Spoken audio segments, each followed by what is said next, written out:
Well, that's essentially it, isn't it, in many ways, Simon? They're wrapping up here in North London at the Wembley Arena. After 12 hustings, we are seeing the finishing line within sight. Who won tonight? Well, it's quite difficult to judge in some ways. If you're actually in the hall, you may well have thought that Rishi Sunak was in the lead. Lots of his supporters had turned out tonight, maybe because we are in London.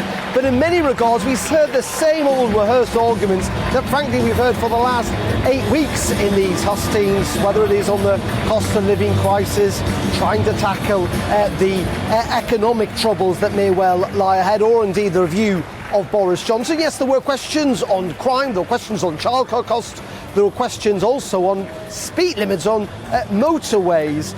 But in the end, it does feel that Liz Truss, throughout this campaign, throughout the summer really, has ran ahead with this, and that she will almost certainly become Conservative leader and indeed Prime Minister. Though there are about 48 hours for Conservative members still to decide. The deadline is at 5 p.m, Simon, on Friday evening. That is when the deadline closes for those ballots to be put into place. And then we will get the results on Monday at 12:30 in London.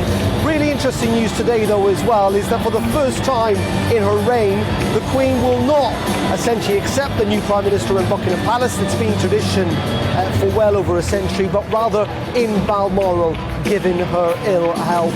But then the real big task begins for whoever that Prime Minister is on Tuesday, with the biggest difficult in-tray I think that any Prime Minister's faced in a generation. Who will it be?